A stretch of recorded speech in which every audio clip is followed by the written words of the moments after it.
Good. Well, plans are tonight to have a little discussion on sharpening tools and chain sharpening. Last week we talked a little on, a week before talked a little bit about different types of saw chain, what preferences were, and so I thought tonight we might talk on some different sharpening tools. We discussed a little bit, but I've gone through and scoured the internet and see what we could come up with as far as some different things. But so we're going to talk about that. We've got Byant Ellis with us from over Hello. in Yeah, now I can hear you. Alabama, and Michael Oxman is signed on from out. You're in Washington State. Hey, Kathy Taylor Hall, how are you? Is sound okay and picture and everything there okay with you? So anyway, Brian, tell him who you are. I don't know. I think Chris is supposed to check on tonight. I don't know what time he'll get on. I know Cotton Top was heading to Nashville, so he probably won't check in tonight. And haven't heard back from David. I think he's at a sales meeting. So we've got probably just me and you tonight. I don't know, unless Robert signs on. Okay. But Michael Oxman he's in the tree business out in Pacific Northwest for years and years. Okay, great. If he can get on here, he sent a message would like to join. So, and I noticed we had Winston Rawl was hanging out. Got to get him signed in here. I don't know if he's just on the phone or on his computer tonight. But Winston, if you hear me, I could send you a link and get you tied in. See if you can talk a little about some sharpening. So let's see if I had anybody else. Got Bryant, David, Chris, and Robert was all we had for tonight that said they were coming. Did you get it, Michael? Did you get it? Yes, I had two versions of Zoom open at the same time, so I was Oh, hearing both of you guys about 5 seconds apart. I'm don't back don't and I'm out of Seattle. So don't feel. welcome to Forest Apps. Well, I appreciate you giving me a message and dropping in. I was just telling you, I had Winston Rawl. He used to be with the U.S. Forest Service. He's retired. He was on there when you sent a message to me, and I don't know if he's still on. We'll try to maybe get him on here tonight too. He's sharpened a few saw chains. But I remember, Michael. I think I met you several years ago. Did I? Maybe it was at a tree climbing competition or at an ISA conference. Yeah, I think it was ISA conference about years ago. Yeah, it was probably on the West Coast. I used to be in the Western chapter. I was down in Los Angeles for about 15 years, and I moved up to Oregon for 15 years, and now I've been in Seattle for more than 20 years. Wow. Yeah, yeah, yeah. So I'm pretty much history. I'm out of here. I'll be dead soon, and you guys will be taking over. So it's really nice that you've trained a bunch of people, Tim. These guys, when they pick up the chainsaw, they run a chance of cutting their nose off within like 2 seconds. So since you and I have both already sliced and diced our own bodies, when we tell these people that you better hang on to that dang thing, some of them will listen, and then those will be the people that survive. Yeah, yeah.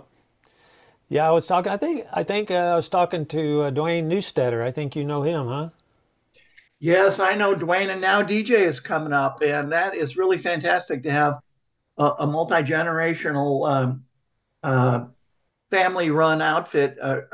Although they're not in the same outfit too often. My son is my climber, so I have the second generation that hopefully will be able to pass along some of the stuff. And I'm not actually getting any of my own video here. Do you have me on video there? Yeah, yeah. I've got you. Oh, okay. It's All on right. gallery. Oh, I see. View. There it is. Yeah. It's usually on another screen. There I am. All right. So yeah, see now I have two computers going, and the one I look at is not the one that is running this show. So there you go. Hi, friends. You people probably know me from YouTube. I got about 800 videos there. I got about 10,000 photos on Facebook, and go back a ways. So I know probably the people that trained you, and uh, I'm actually in a different profession than you, Tim. I know Robert Albritton here. We were just partying here in August down in California. Was it? Yep. Yep. I don't see him yet. Oh, he's not on yet. He may check in tonight. I haven't really heard back from him. He said he might. So Yeah, he was at I believe Treetopia this summer down in San Francisco. And I go up, I kind of meander around among various conferences. This has been an incredible year. I know you guys want to talk about chainsaws. The it, it, I, to people that haven't been to Treetopia, this was the second year. The Husky people had a very big showing there, and Tim, do you have a particular brand loyalty? Is it a cuss word to say Husqvarna? no, I've got a couple of each. So Well, that the nice thing about Treetopia is that they had a post hole digger come in and dig three deep holes, and they shoved three different logs that are maybe 15, 20 feet tall in them. So they were sticking up about 10 feet out of the ground. And they had several instructors, notably, the Husky guy, the big hairy guy. And then also another chainsaw safety instructor was Craig Bachman. mhm. And Craig Bachman is a real up and comer. He's one of the official, I believe, tree tools instructors, and he's on the lecture circuit. He goes to conferences and he has an incredible safety ethic. He's really taught me a lot. And, my son and I have used him to come in as a contract climber and help us with our jobs. Craig's, he has a tree service now where he's no longer just an individual, but he's an actual company. So he doesn't help us anymore. Um, Partly because I'm so fat that if he were up in a tree, I could not go up in the tree and do an aerial rescue. And he wants people that are capable around him. And Tim, when you're on the site, you need at least one decent person in case something happens. And this is kind of like the buddy system. And I have kind of a skimpy outfit. It's just me and my son, and that's it.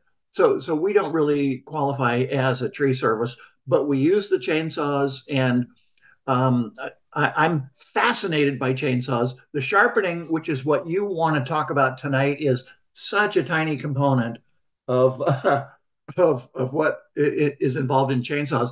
But I can go on and on about sharpening or any aspect of chainsaws. So Yeah. I just wanted your friends that are watching your feed here to know who they're dealing with, and if there's anything that I can offer, like if your people have questions, it would be fantastic if they would just type them in the chat, and then we could go straight to the things that are bothering them, because there's a lot of people that they have this stuff that's kind of stuck away in the back of their minds, and they've been chewing on it for a while and they just can't figure it out. And sometimes it's better to have somebody else jump in there and kind of address the very specific points of contention that they want to know more about. So that's why I like the fact that you've got a whole bunch of us guests on here, and I'm hogging the show. So I'm going to let some of your other people talk. And Tim, occasionally we will let you talk tonight as well. Well, it's great to have friends. That's the thing. And I was gonna say when we first started Arbor Master training, that I was ground guy because I don't climb. So, and I haven't been real heavyweight, but even skinny, I couldn't get up a doggone tree. That was the biggest thing. So I just worked on the ground. So that was it. You were involved with Ken and Rip. Yeah, I started Arbor Master with Ken and Rip. So that was about 1990, right? About 94, 95 is when we started. 95. Okay. So let's just talk about the origins of Arbor Master. Uh-huh. Like all trainers, they have like several different modules that they can teach about. And the Ken and Rip are just fantastically versatile. Yeah. And so at the time, there was a couple articles in Arbor Age magazine. Arbor Age magazine used to be the thing. It was like the social media outlet. And there was some ISA magazines and a couple other magazines at the time. The internet was just starting out in '95. So I had a friend who also fancied himself a trainer, uh, Jim Harris. And Jim Harris won the ITCC in 1994 up in Canada, up in Halifax, Nova Scotia. And when he came back, he went on the circuit and he enrolled in every tree climbing competition that he could get his little ass down to. We both lived in this little town of 20,000 people in Oregon, in rural Oregon, and we were kind of like big fish in a small pond. So Jim advertised that he had a training company and he invited people to come and sign up and he would train them. So it was like a 2 to 3 day module, and whoever wanted to could come and fly to Oregon, which is this hole in the wall called Grants Pass, which is down near the California border, and it's 250 miles south of Portland, and it is 225 miles north of Sacramento, two cities. There is a 500-mile no man's land in Oregon. So at any rate, to get to the chainsaw part, um, uh, the chainsaw module was a small part of Arbormaster's initial offerings, and it probably still is today. But it's also the meat and potatoes. We had a little chainsaw class put on by the Steel Factory, which I don't actually know where the steel distributor is down in Southern Oregon, but they came in, and my job was to go down to the mill and pick up 2 logs. And they had a class there. We had Jim Harris and Nelda Matheny, who are the authors of the book Arboriculture, took over from Jim Harris. They were the instructors. Robin Morgan was there, who wrote the introductory guide to urban forestry in Washington, Oregon, and California. So it was a well-rounded program that included this chainsaw safety class. And at the end of the day, we were left with 2 benches that the steel factory guys had carved out of these 2 logs. So there you go. And then I see we have another guest on here with us, but if you had a light on your face, we would actually be able to know who you are. That's Byant Ellis. He has. Brian, can you get a light going for us? Hey, yeah, I'm a little limited tonight. I didn't really have my normal setup, so just kind of want to sit in and absorb some of this knowledge. And Tim knows I was part of his team in the early 2000s, from about '02 to '05, and of course, Arbormaster was always at the ISA shows that we went and worked, and got to meet Rip and Ken, a lot of those. So I love listening to all this history. Where are you out of, Brian? I'm in Tuscaloosa, Alabama. All right. Yes, sir. The natural state. That's right. Byant was one of the Husqvarna PPS team. We traveled all over. And so Laura and I managed that. And we had about 12 guys. And Byant went back to run a dealership. And he did some training for a while he's a forestry, I guess forestry major is what you were. You actually, were you certified state? You were, weren't you? That's right. I actually, was at Mississippi State in school, but and briefly went to work for the Alabama Forestry Commission when I got out of school there. But had already had the ties with the dealership, the Husqvarna, and of course with David and some of the guys there in the corporate office. When they found out that I was out of school, and I spent a weekend with you guys in Charlotte, and I kind of liked what was going on there. So I was really fortunate to be able to be part of that product specialist team. Yeah. Well, I've got a few things here I wanted to kind of run through, just kind of putting together things, because a lot of people, have chainsaws, and a lot of people are good at sharpening. There's no doubt about it. But a lot of times they don't know all of the stuff that's out there. And I know I always try to hunt around talking to different people, and there's a lot of different tools that are out there now. So I thought we might look through some of this and get y'all's kind of opinion. Maybe you've used some of it, maybe not. And this is I just kind of Googled some of the Oregon stuff, and from hand filing kits to bench grinder to handheld Dremel types, all those things are out there, and they're available at different sources around the country. But those are things that you have to kind of match to the saw and the chain that you have. And then there's I noticed this one, that's their full kit. It's got, I think, 2 or 3 different file sizes in it, so it kind of fits several different saws. And I hadn't seen that one before, but that's kind of a neat kit for a homeowner and even for somebody who's wanting to keep all their tools together. I kind of saw that. And then this one, Michael, I don't know if you've used it. Brian, have you used one of these? It's it has it mounts on the bar, and then it has a carbide bit, and you turn a crank to sharpen. You kind of pull the chain through it. And I've talked to several people who have used that and like them. This is a knockoff of it, I think. I think the original one's quite a bit more expensive, but that came up when I was looking through this stuff. But I think it's from the Pacific Northwest out there somewhere, and a lot of guys have told me that they've used it or bought it. It's very, very accurate from what I understand, but it's it has to be set up on the bar, and then the chain pulls through it, and then that carbide bit is what spins to sharpen. And it's kind of like a handheld Dremel, I guess you'd say. And then this was something I was involved in some of the early days of, and it's still today, and that's a Power Sharp that Oregon has. There's a lot of knockoffs of that I've noticed out there too.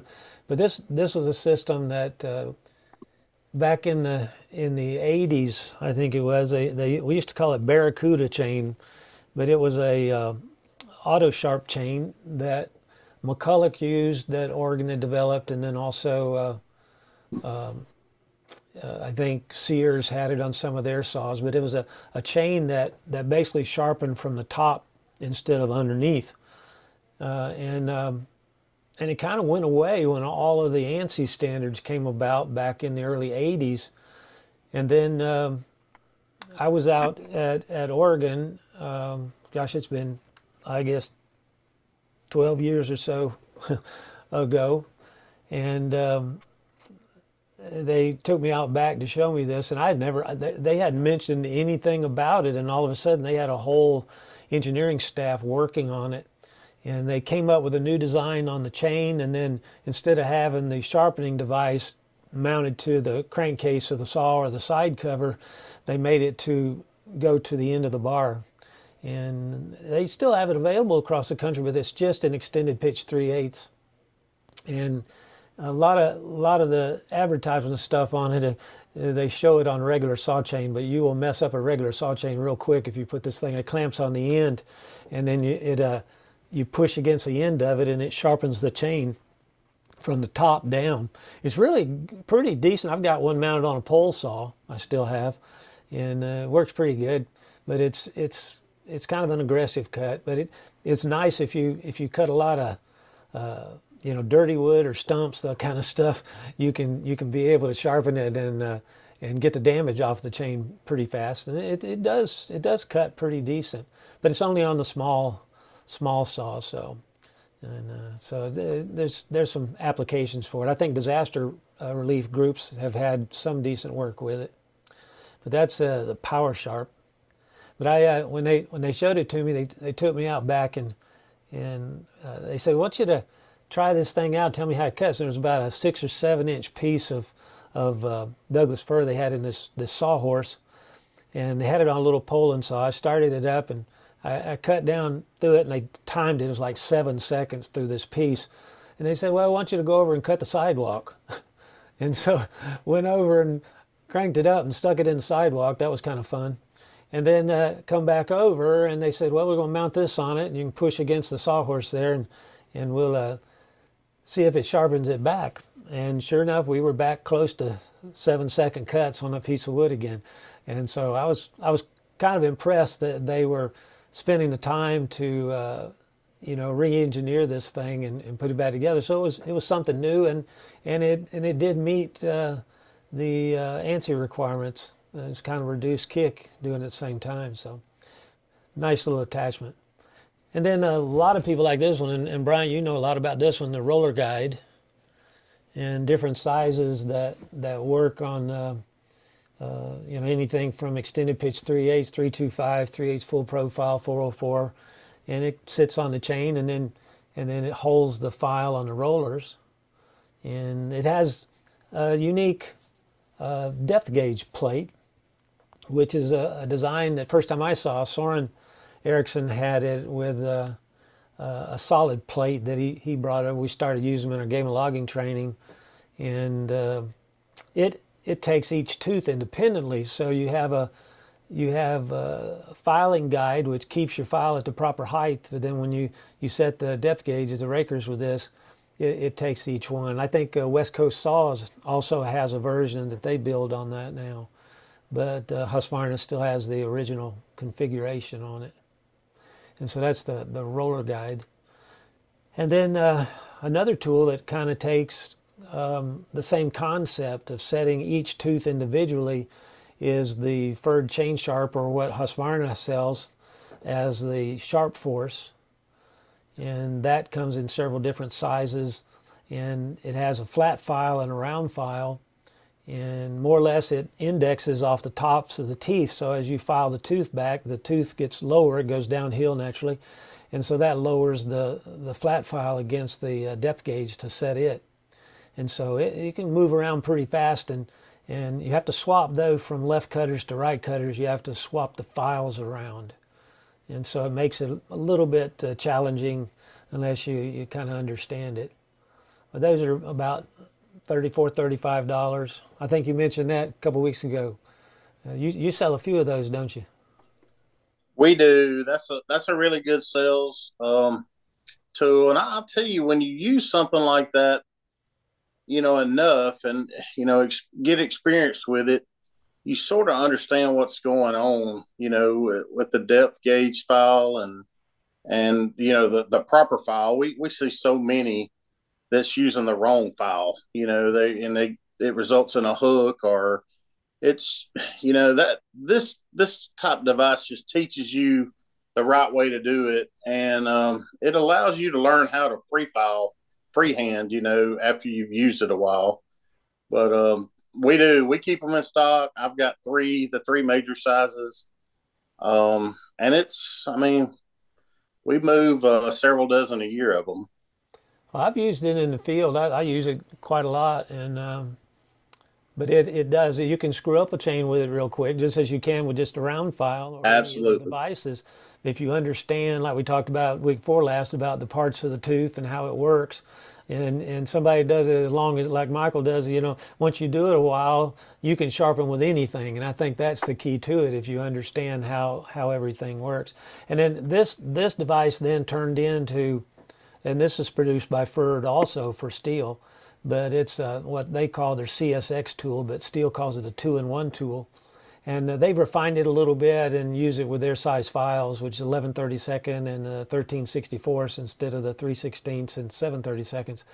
But this a little bit easier to do left and right cutters, because you can flip it over. You got a little bit more defined angles on it, but it takes the depth gauge at the same time as the tooth also. So that one is pretty fast, and you can pull it through. Like if you've got a chain in a vise, get your saw clamped in a vise or across a log or whatever. You can actually, you go from inside to outside of the tooth, but you can actually be on either side and be able to pull through. It gives you enough control to do that. So it's a pretty neat device. And I've talked to a lot of people who don't do a lot of sharpening, like city, county, state, disaster groups with volunteers and those kinds, that it's been a very valuable tool for them. And then what I really enjoy, and is square ground chain, and that's the furred double bevel, and then you've got the six-sided triangular, and that's to me the fastest and smoothest. But there's not a whole lot of rigs for it, although A-Top chain out of Scandinavia has a rig for that, and I haven't had my hands on one yet, but they have a device for the chisel bit files, and so that's out. And I tried to develop a little bit with the chain sharp to be able to hold it, and I got it to work pretty good, but there's too many variables there. But if you take that file at 345-degree angles, it's easy to file, but you have to be pretty precise with it. You got to get the channel up through the chisel angle to the point exactly right. And so, and the other two files that we talked about, those only work on full complement chain, and a lot of what we do with square ground is either semi-skip or full skip chain configurations. And those files have gotten a lot more expensive than back when I started with them. And then there's a new one that a lot of people haven't seen and used yet, and I was part of looking at some of the marketing tests on it. But that's the steel hexa file system, and chains are out there a good bit, and now I guess the filing kits and stuff are starting to show up too. This one was off a dealer site, and I noticed the kit is like $29, and it has come down a little bit since they first started to introduce it, I think. But that file works very well. It takes away some variables. It's like, around filing, you've got to kind of hold it the right height to get your chisel angle, get the damage off tooth, and then the chisel angle. And this, it sits down in the gullet area on a flat side of the file, and as you push through, you've got a V shape to the side that cuts the side plate. And as your tooth goes back and down, it just moves down those two angles, and it does a pretty good job of sharpening. A little bit, I think it's a little bit faster than some round filing. It's not as fast, I don't think, as the chisel bit, but it is pretty smooth, and with their series chain, I think it's pretty low kick also, very fast cutting and low kick. It's not considered a green label chain though. It's still professional chain.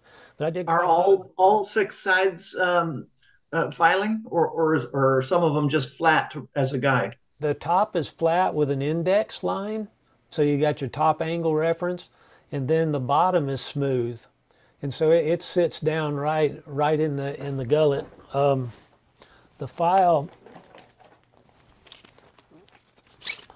these things are about as scarce as turkey teeth around.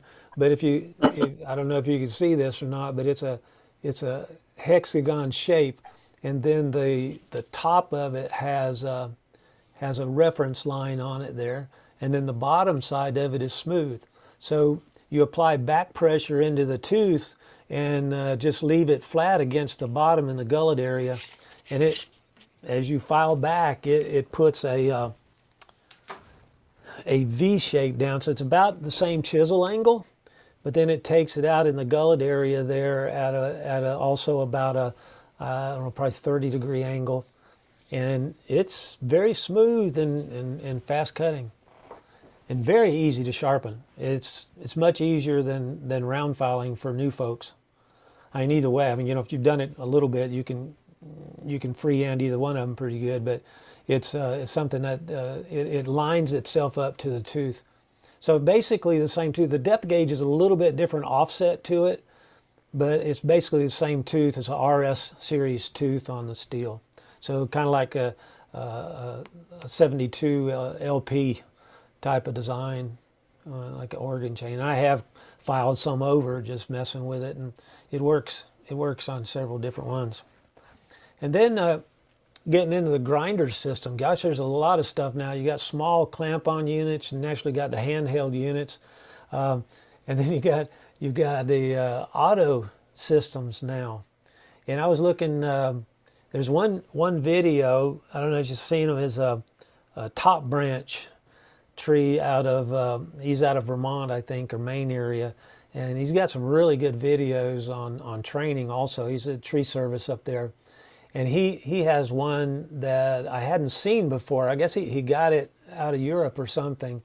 But it's very similar to the automatic. This is just the standard Oregon type bench grinder there. But this is their automatic system.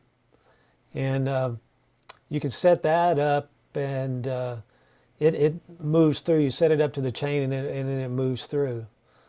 Michael, have you ever meet David Perkins? No.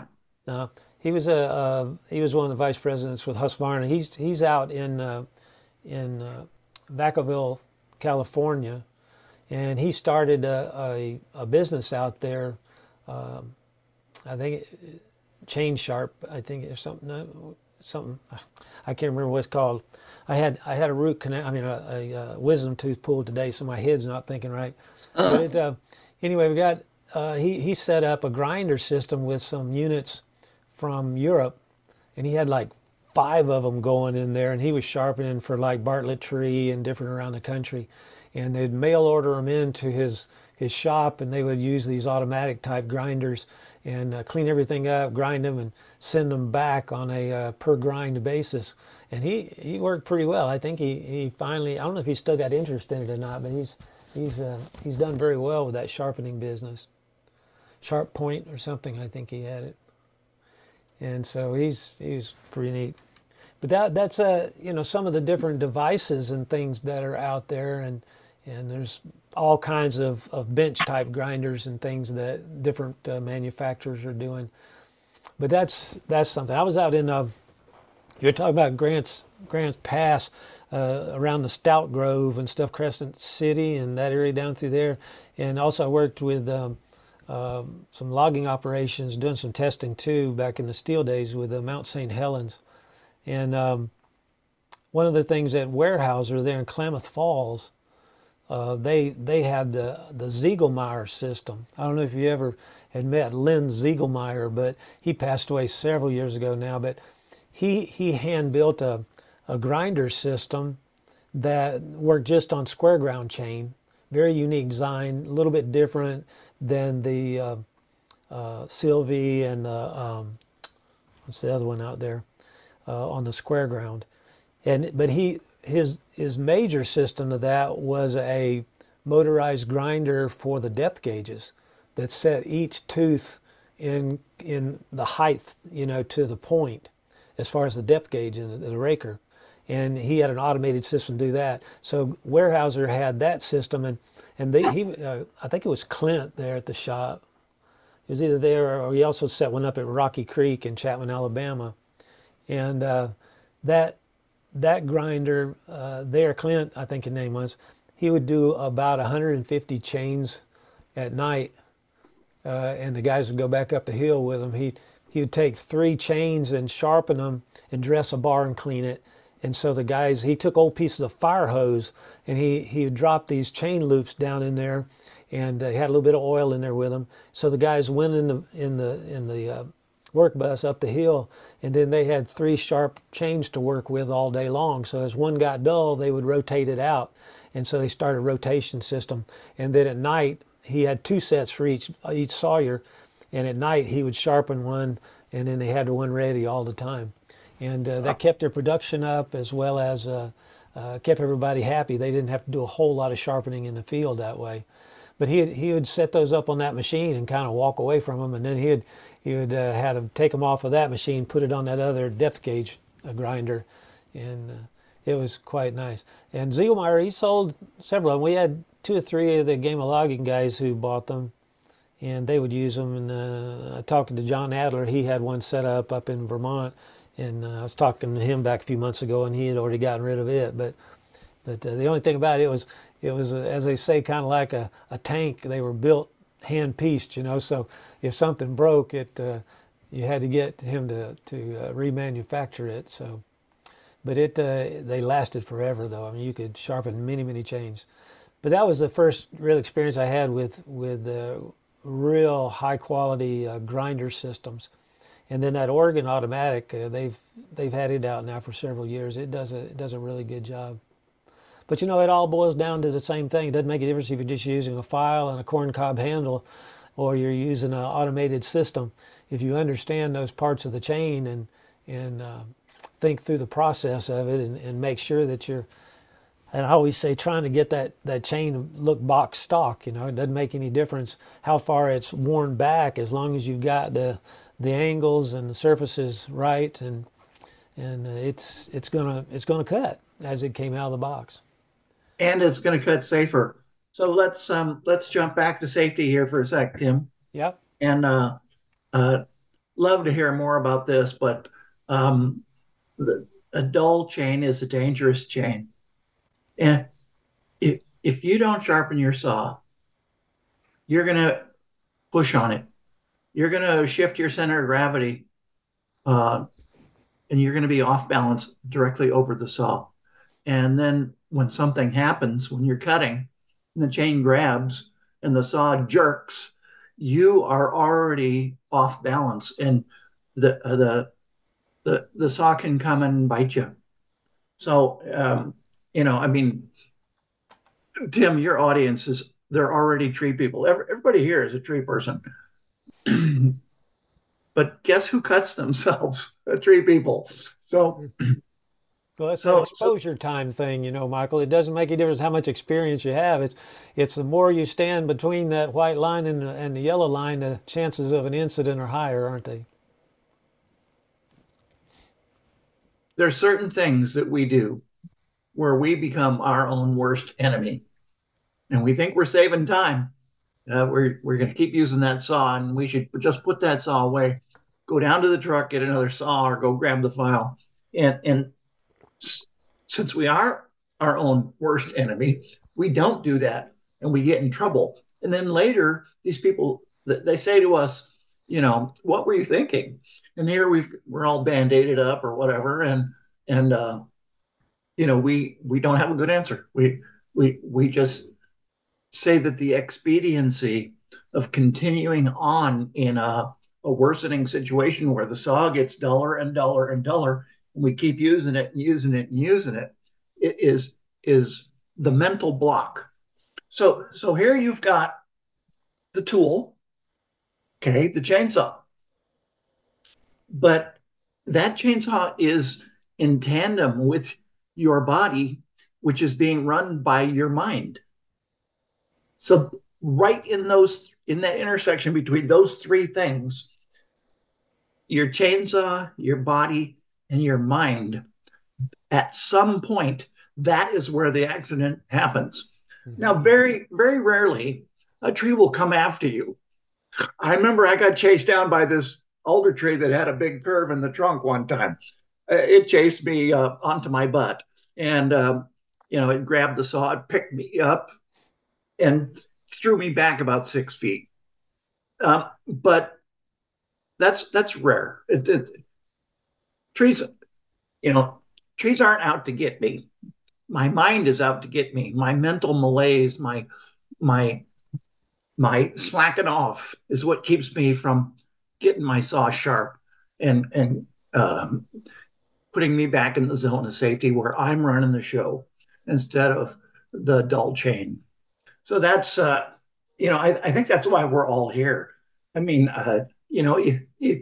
if this were a big room and all the people watching this video could just raise their hand, who here has never cut themselves? I'm not raising my hand. I cut myself. And, but at the same time, is a chainsaw injury necessarily a fatal injury? No. Now I've been up in trees and I cut these branches. I don't notice that there's an electrical wire. The branch lays across the wire.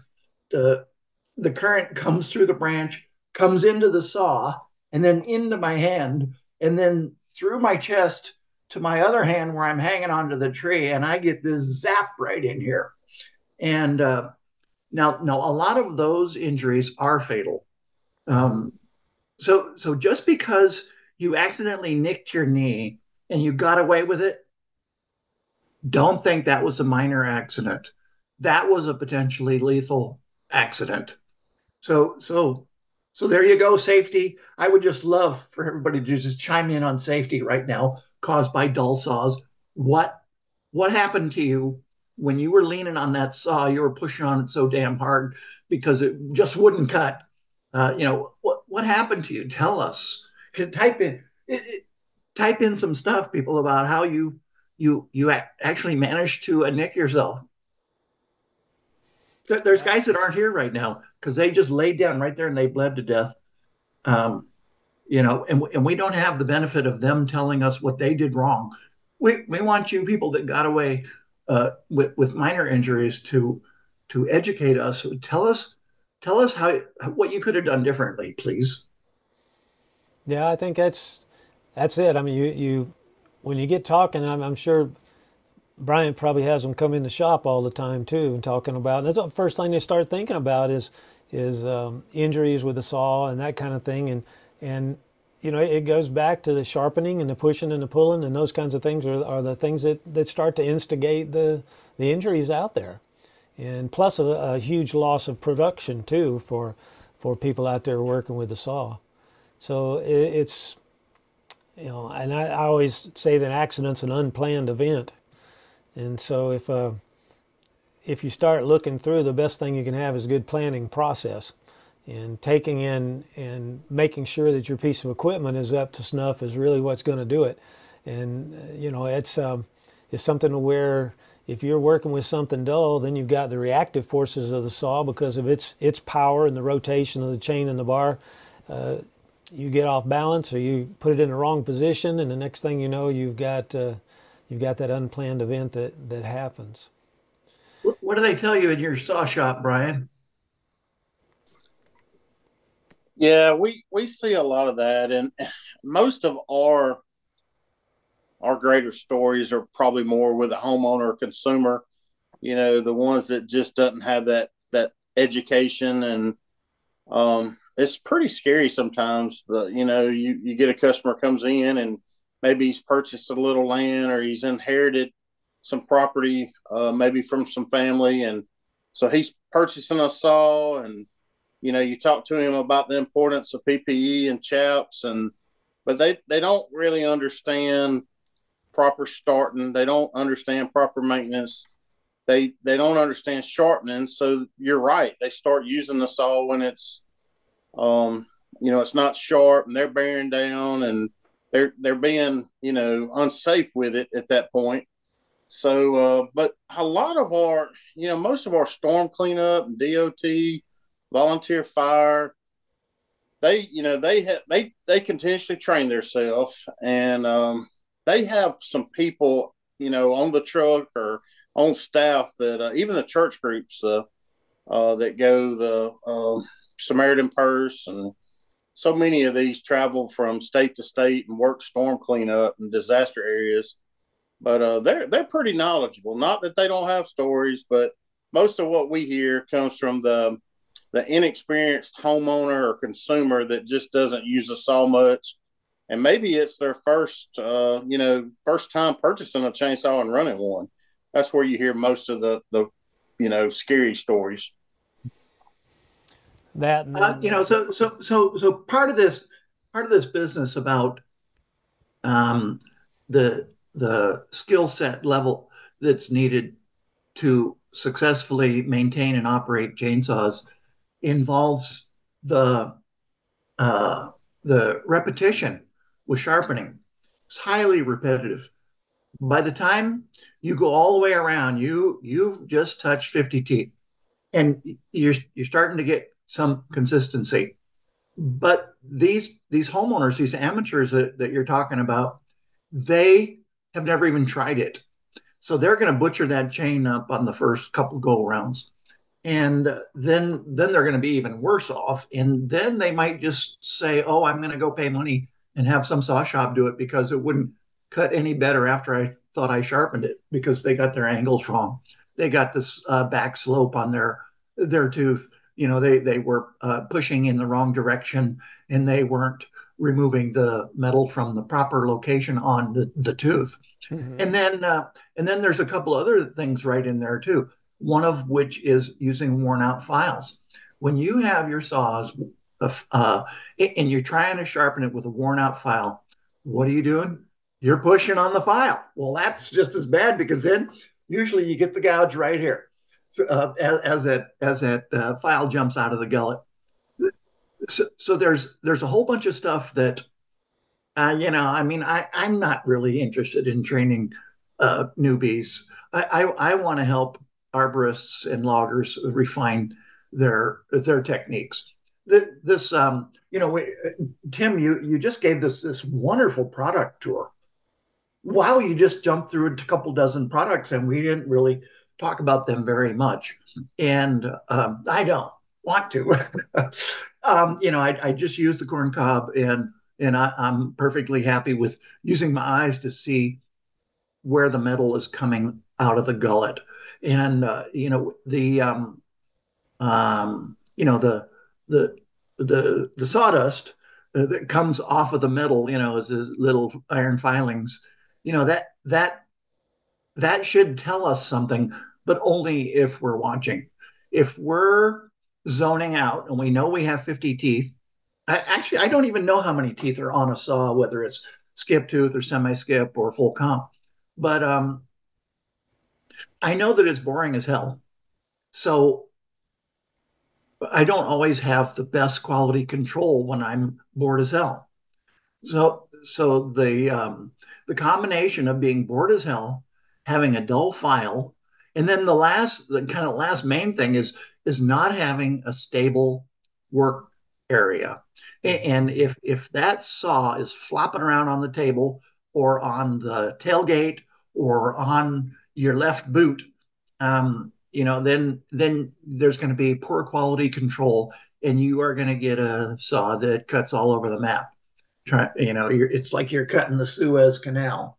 So we have these basic things that totally take over the refinements. And as we achieve professionalism, we need to mainly increase our consistency and push on the saw, push on the file in the right direction with down or back pressure. Take your pick. Believe it or not, here, I have never used one of those machines. So that's it, period. So I am not the person to review like a grinder. I've never used a grinder. I have hit a lot of bricks and nails in trees, and when you have that saw jumping on a foreign object in wood, the amount of bent teeth is not consistent on the loop of chain. The saw jumps up in the air and it comes back down in the kerf and hits that brick in a different spot. So you have broken teeth or bent teeth in not every tooth on the saw. So after this occurs, notice I don't say if this occurs. We are hitting stuff in trees. There's bullets in trees. There's all kinds of stuff in trees. When we try and fix that saw, we're just butchering it. And really, it probably should go down to the shop and get put on the grinder so that we can bring everything back to square one and get it in a good shape. But and then there's the other thing is, how long does it take to sharpen a saw? It takes about 5 or 10 minutes, okay? So someone comes up, they see you just sitting there, and they say, hey, what did you do last night? Do you want a cup of coffee? Are we going to have a smoke? They think that you're just sitting there, but you're not. You're concentrating on 50 separate operations. And then you have to flip around, turn the saw around, and then they think, oh, he's done. Let me start talking to him. And so people become a distraction. And in the modern workplace, the money drives the show. So we want to get back to it. And it really takes diligence to maintain our focus during the entire saw sharpening operation in the field. I don't know what happens in shops because I don't have shops. I have my tailgate. That's it. So those are a couple of the kind of the overarching issues that we need to consider. And I didn't even actually keep track of those, and I've never really discussed this uh, very much. But I think that everybody is going to have their rhythm, and when we get into our rhythm, wow, are we good? We are a machine. We go like the Dickens. So that's what we want to do. We want to have patterns. We want to use our muscle memory. We want to have access to the right tool. If we go through digging through the toolbox way down at the bottom, we're going to find a raker file that's duller than hell, and we're going to try and use it. And all of a sudden, those rakers are going to cause that saw to jump all over the place. So that's no good. And yet, what do? When we're done with that dead flat raker file, we put it back in the toolbox instead of heaving it as far as we can. So we have our tendencies, and we need to overcome this looseness, get tighten up, get professional, be a workman-like operator, and run that saw like it was made to, like it was new. That's how that saw ought to cut when you're done, unless you're filing the rivets on the side and you're in the timber carnival.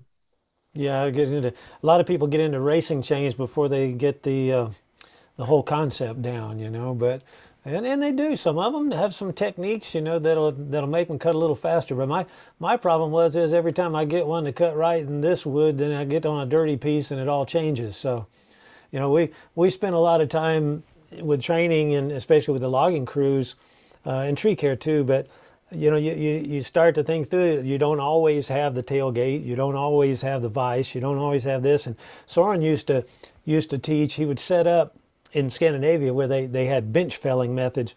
He would set up one area and then they turn the saw upright. I don't know if you've ever seen that. You'll see a lot of guys hold them in their laps, when they're filing. And I got to where that's how I practiced it, one-handed. I didn't have anything, when I started with it, I didn't have anything to hold it. So you would sit the saw upright and you're looking at the whole surface of the tooth, and you set the angle of the saw up for what you want your top angle to be. And so you could use one hand or two hands and be able to work around it. It doesn't work quite so well when you got a 32 to 50 inch bar, but it's something in that 20 to 24, 28 inch. You can set it up like that and work through it really fast. And then, we use the flat file not only for the rakers, but we use it for taking the damage off the tooth. And so, we didn't have grinders either out in the field. So it was something where you would take, if you damaged something, hit a rock or hit something in the tree, you would take and use the flat file and straighten it up. And then you had a situation, well, this tooth is shorter than that one. And that's where some of those tools, or that depth gauge plate that takes each tooth independently, you can have every single tooth a different length and they all cut straight because it's taking the same bite. So if you're really good with just a flat file and exactly, you got all your teeth pretty much the same, it's very easy to take one swipe off and do that. But if you've got a tooth that's damaged back, say 10%, and you try to set it with that same one stroke on the depth gauge, you've got a different situation. That tooth is actually probably not cutting that well. And then the next one, you might take a little heavier hit on it and you've got it taking too big of a bite. So, that's where people coming back and looking at how the tooth actually works. And then you practice that, like you say, you get your position, you either hold it somehow or you do this, that, and you get your rhythm going on it. And it's not necessarily counting strokes, it's making sure that whole surface is right. And then you set the depth gauge to take that amount. I was talking about it with a group this week. I get your thoughts on this. And people talk about, when you're setting the depth gauges, just take one hit across it or whatever and go around and one off each raker. But look what happens to this chisel angle in here and the side plate angle if you were to drop this down. When you lower that down, this changes your chisel angle and the angle of the side plate. So the design of the tooth is set up to be kind of like a wood plane. It only lets that cutting blade go down in there so deep, you know. But people think, well, I'm going to take that off and that'll really make it cut. But when you don't readjust this part with the round file, and you just drop the depth gauge, and that changes the angle of the chisel and the position of the vertical on the side plate, now you got all kinds of resistance because it tries to go too deep. I had one guy who was up in Illinois, and we were doing some training at this one park. We had some really nice walnuts to take down, but what it was a sled ramp for the public park there. And people kept running into the trees, so they were cleaning it all out, and we had those to use for the training. And one of the guys from one of the townships up there around Chicago, he had his, I think it was maybe a steel 460 or something, and I guess it belonged to the town. And I was looking at it, I said, "Oh, you got the depth gauges down a little bit, the Raker's down a little bit on this." And yeah, that's the way I like to run it, you know. And I said, yeah, this big saw, it'll probably pull it okay. And so it was his turn to cut down and buck up this one tree. And he put his saw up there, and you could see it just grabbing, you know. It was sitting there grabbing, throwing some big chunks out, but it was grabbing like crazy. And I said, all right, let's try a plunge cut or a bore cut with that, or undercut. When he went undercut with it, it was really jumping, you know. And then that was the only saw he brought, and there was two other guys with him. Those other two guys didn't have a lot of experience. And so he said, here, you can use my saw. Well, they grabbed his saw, and you know, he's been using it a little bit. He had some time on those handles, but it was still too aggressive for him, actually. When those guys started to cut with it, I mean, they couldn't even hardly cut an inch. It would just lock down because it was taking too big a bite. They were applying more pressure than he did. And that's the whole thing too. It's not only your filing techniques, it's actually understanding the wood fiber, which every tree is different. People talk about this species or that species. It's not as much the species in my book as it is thinking through that particular tree or limb or whatever, and whether it's dry or it's green or whatever. And then you start to look at the size of the saw and how much pressure that the operator applies. And all of a sudden, your filing techniques change. That's like you're talking about getting the right rhythm and stuff. It has to go with the rest of your technique on operating the saw to be able to get it working.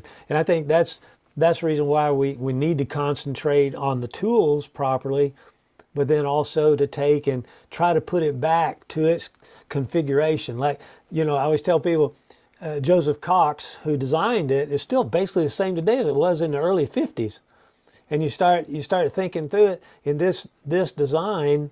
If you change this, it affects this. If you change this, can you imagine the time that it took him when they started those systems to try to get that chain to cut in all the different wood types and styles of cutting?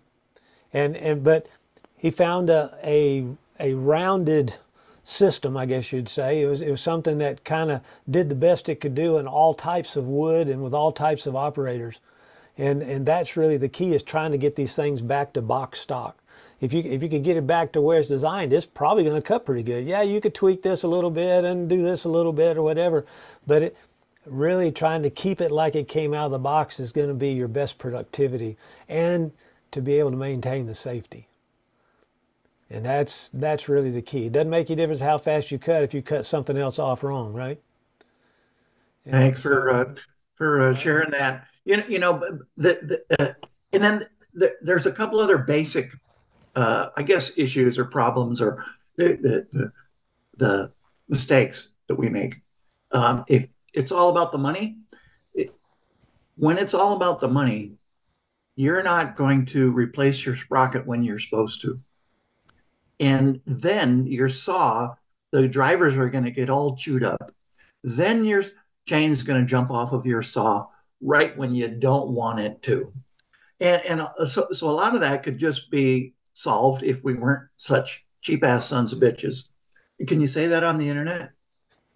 I guess you did. Well, and then the bar, The bar is going to have its rails rounded over, and you're going to get little beads sticking out, and the bar is going to become a lot wider than it was when it was new because it's worn out and there's a excess metal in the kerf. Um, and then another thing about the bar is that it's going to get clogged with gunk. So your chain is riding up out of there. So there's all these different things that kind of go along with keeping it sharp, and they combine, and the result of all these combination factors that result in loss of productivity is your, listen to this, your style. And if you're a slob and you never do any of this stuff, then you are the guy that I got cut here, I got cut here, I got cut here. Then you're going to be the guy down at Brian's saw shop saying, "Oh yeah, you're like the spoon man. That guy that has those two spoons and he plays rhythm, and he's touching his body every place where he's ever carved himself up with a chainsaw." And you don't want to be the spoon man. Does he come in your shop, Brian? We do get we get a lot, and those are all great points. Listening to a lot of that,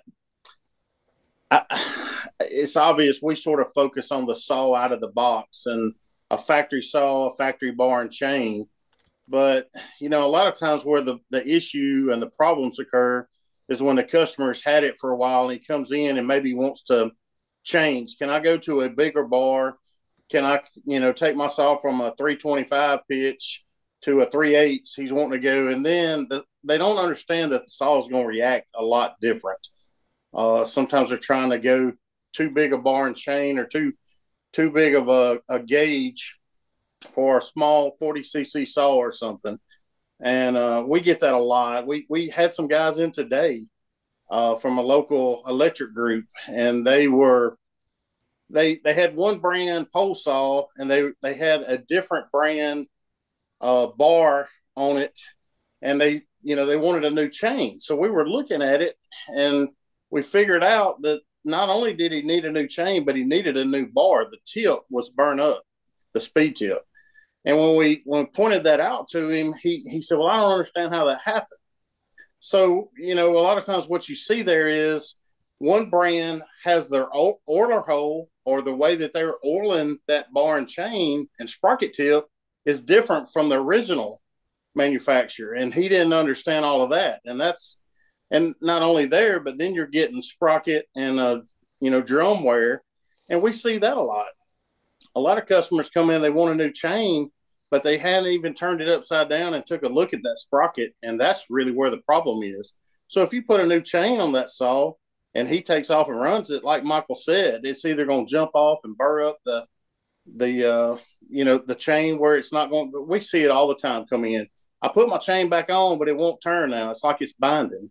And they don't want to tell you the whole story of what really happened, but it's pretty obvious once you've seen one or two what's happened there. But it's critical that the sprocket, the bar and chain all work together, and they're the same pitch, same gauge. And obviously you can get away with a little bit, say a 50 gauge and a 58 gauge rail. But it's for the common customer, they need to stay with what the factory stock stuff is. A lot of what you see sold at big box stores are going to be the safety chain, and it may have a thicker depth gauge, and it's set up like that on purpose so that kicking and all that Tim talked about, they're not going to see a lot of that, and there's really no way to file that depth gauge down enough. And we sell just what we call a standard Oregon, the 72 LP. They call that a hardwood chain, semi-chisel. And to be honest with you, it works really good for skilled sawyers or the novice. And, the real safety chain is really, that's something it creates more havoc and more questions and more frustration than we find. So that hardwood chain that Oregon and then of course Husqvarna, being a Husqvarna dealer, we sell a lot of their new X-Cut chain. and it does stay a little sharper, 20% longer, and seems to last about 20% longer. So both of those chains, we stuck it in the same pitch gauge, and we don't vary from that much. We don't sell a lot of skip tooth. We don't get into a lot of the more aggressive stuff, just because 70, 80% of my clientele is going to be that, that homeowner consumer and sort of first time sawyer. Yeah. So speaking of that electric, are you a Husky dealer, Brian? We are. Can I ask you if the T542i is coming out? It is. I've actually got a demo that I should get next week, but it's already shipping. All right. I mean, I heard they're heavier. Have you actually touched one? I have not. I've just ordered Monday. I got them to add me a demo on our zero turn order, to be honest with you. And I'm anxious to get my hands on it. I really think they've kind of got that where it's going to be on point when it gets here. What is a total miracle of modern manufacturing is that both, the T540i did have some predecessor electric models that it built up to, but it has been the standard for 4 years or so. And then so that's on the Husky side. And then on the Steel side, they've got the 500i, which is also pretty long in the tooth for being version 1.0. So I'll bet you that these manufacturers have really cleaned up their act. They must have really gone overboard on the quality control considerations during product development, yeah. to have come up with real winners. I mean, both of these saws are winners. They are proven and they are keepers. And so it's like Windows computers. Windows 3.0 was bad. Windows 3.1 finally fixed it. And so we are so lucky to have these companies that need to make money. They knew that the only way that they could make money is to not introduce these lemons, and they tightened up their act and they produced stuff that is just so fantastic. And then of course, then there's horror stories about the saws that, I mean, look at all the saws down at Wayne's Chainsaw Museum down in southern Washington State. And so since I'm on the internet and I'm talking to chainsaw people, everybody needs to get on a plane and come out to Washington State and go to Wayne's Chainsaw Museum. That guy has thousands of saws on display. Just about every one of them is pristine. And, I don't know how long it's been since you've been there, Tim, but I just love that place. And it is, 100 miles from here or more. I think my dream is to get one of my saws in his museum. Well, that new Husqvarna, is that the one with the centrifugal clutch on the electric?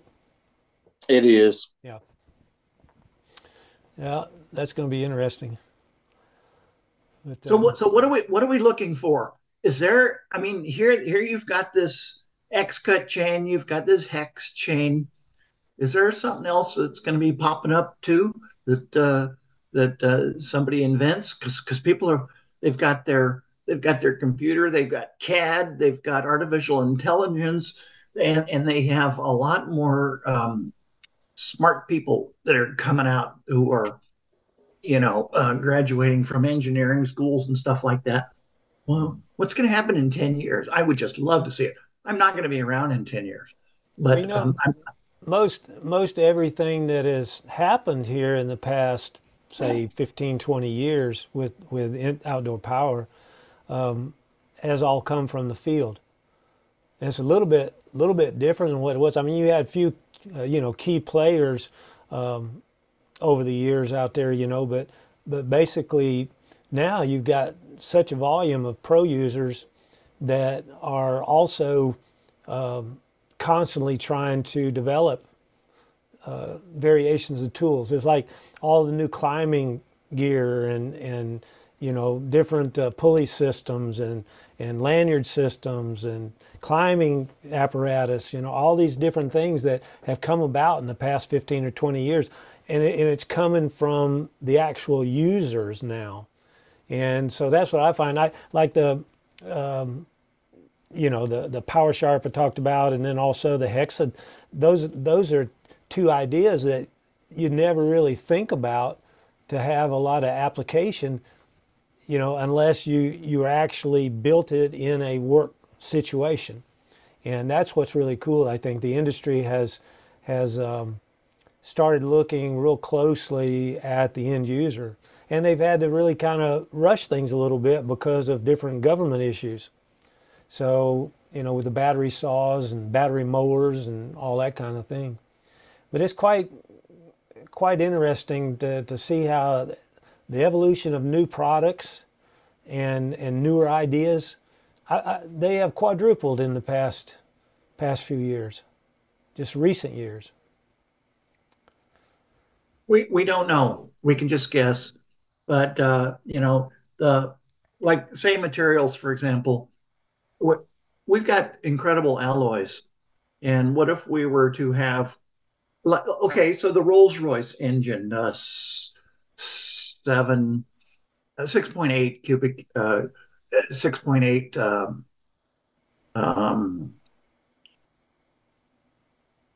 almost a 7 cubic inch engine, made out of aluminum. So our like go-to has been like magnesium and stuff. So if we have better materials, then that could just open up whole new cooling options for us.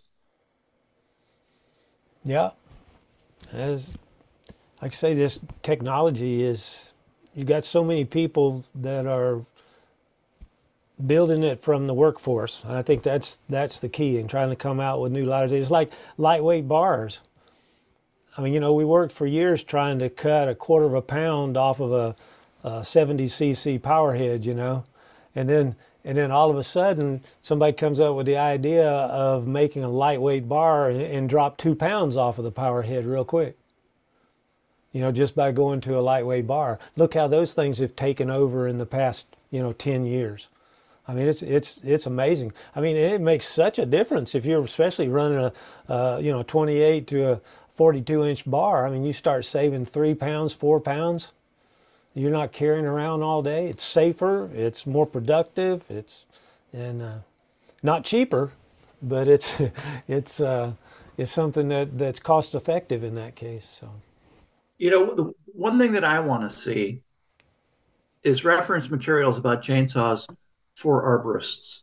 Like you look at books about chainsaws, and they're about all saws for forest or arborist.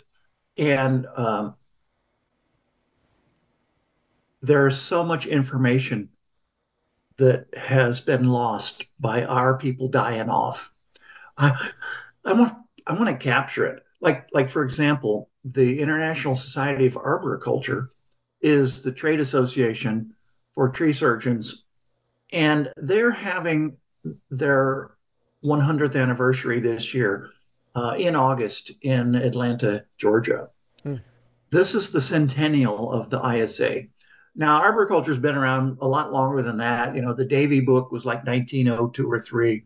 The Tree Doctor, and so there's a lot of earlier stuff, and then of course there's other regions and organizations, but I like for example, the one-handers. Is there really a good treatment of topping saws?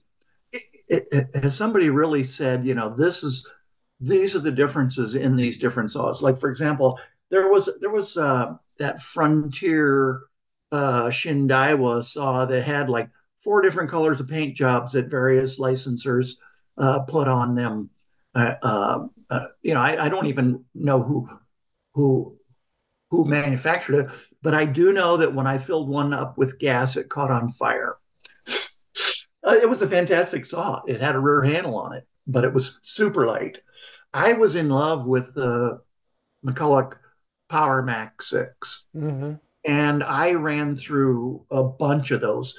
And because at the time I lived in Los Angeles, where it was commonly 90 degrees Fahrenheit, we would burn those up. And, unfortunately, there's certain things that owner operators won't do to their saws to cause them to burn up that the employees don't mind burning up the saws.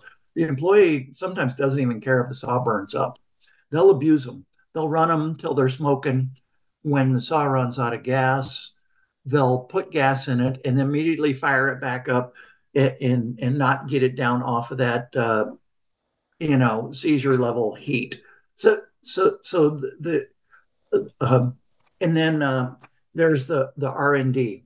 And because I lived in Los Angeles, we were right near the McCulloch factory, where the R&D was done down in Santa Monica.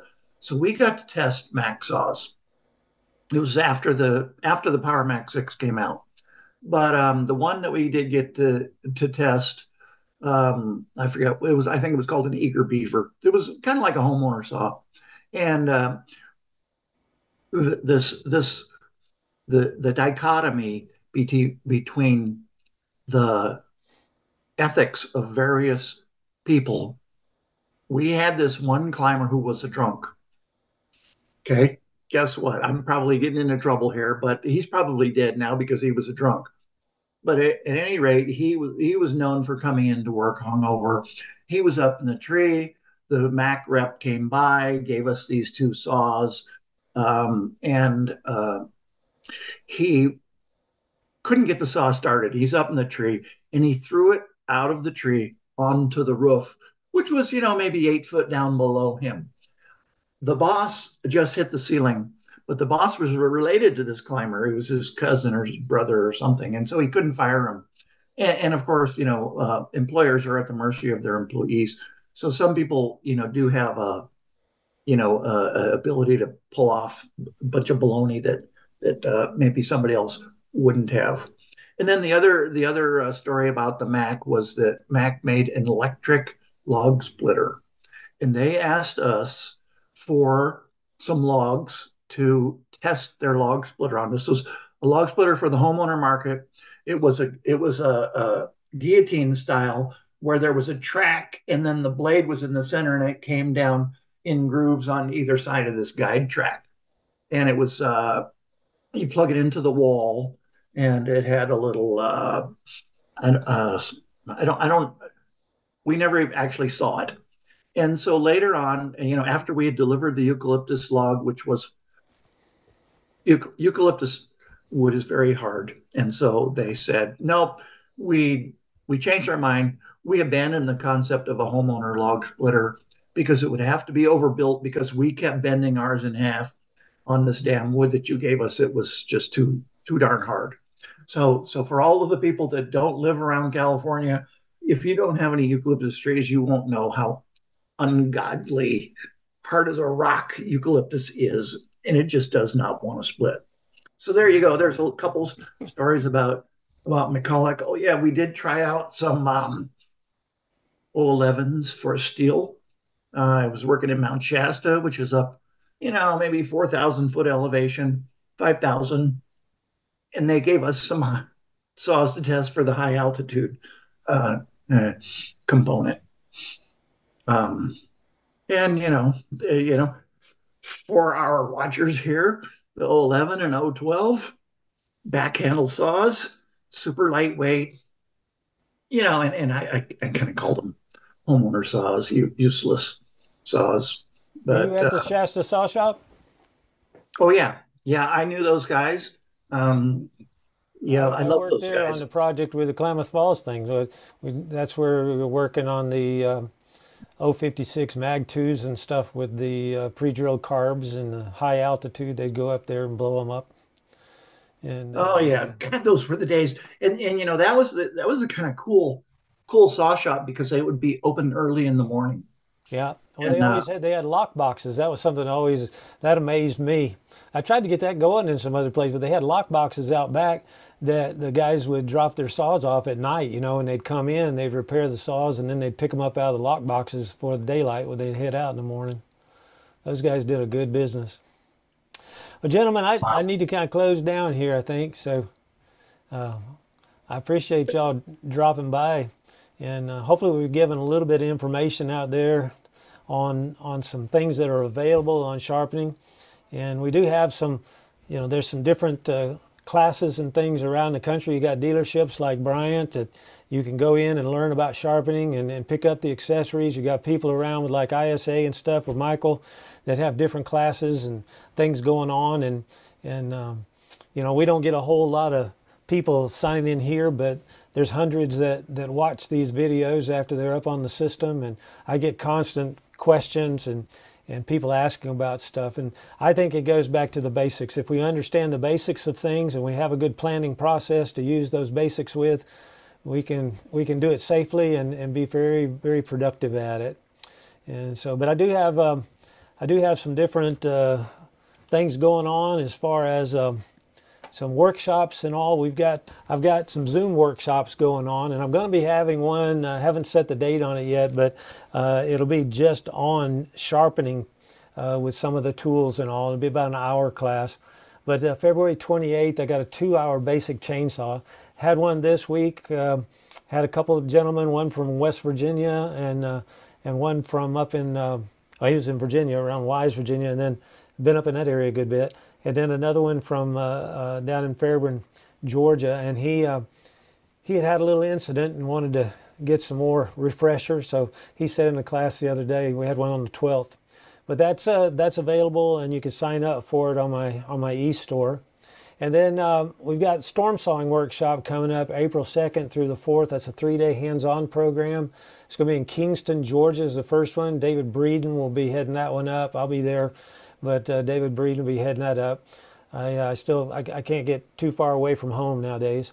But we've also got one in April 25th through 27th, and that's going to be at the Cardi Berry Farm up in Dry Fork, Virginia.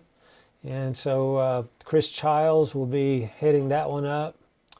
And we'll also be, probably that weekend, we're going to be getting together up there. I'll probably be up there for that one too. We'll be getting together our legacy program that from 2023, the instructor program. They'll be up there. We're going through some different things. And got some consultative available and things. Our e-store, you can sign up for the trainings as well as a bunch of things. I've got some of the filing devices and some of the files and things that are out there, and some old game of logging stuff, and some videos and DVDs and those kinds of things, height measuring tools. So that's some things you can kind of look at there. Next week, I don't exactly know what the topic will be. I'm gonna try to get some guys lined up again. But next Thursday night, we'll be back at 8 o'clock Eastern time, and everybody's welcome to drop back in. We've had some good chats tonight, and I appreciate y'all dropping by, and hopefully we'll do it again. But I wish you all, as everyone out there, good sawing, and take care of yourself. Be careful, and we'll see you next time. See you guys. Thanks. See ya. Thanks, Tim. See you later, Brian. Thank you. See you guys.